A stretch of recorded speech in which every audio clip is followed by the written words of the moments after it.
11th and 12th arts classes में आपका स्वागत है। आज हम लोग जानेंगे जनगणना के बारे में।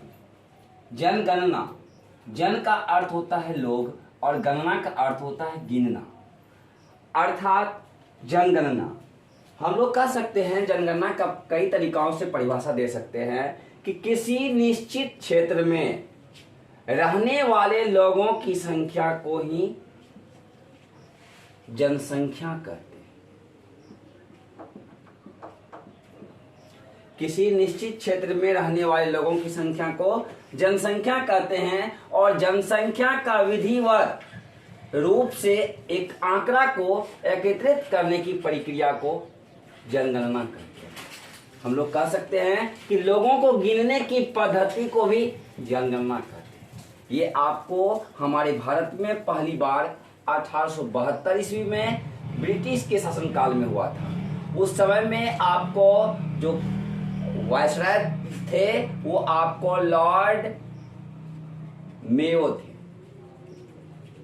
अर्थात हम लोग कह सकते हैं कि लॉर्ड मेयो के शासनकाल में आपको पहली बार भारत में जनगणना हुआ था।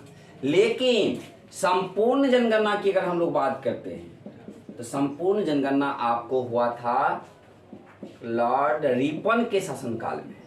ये आपको हुआ था 1881 ईस्वी। हम लोग कह सकते हैं कि 1881 ईस्वी से हमारे भारत में 10 वर्ष पर जनगणना आरंभ हुआ है, जिसको हम लोग कह सकते हैं कि 10वीं जनगणना आपको 1881 से आरंभ हुआ।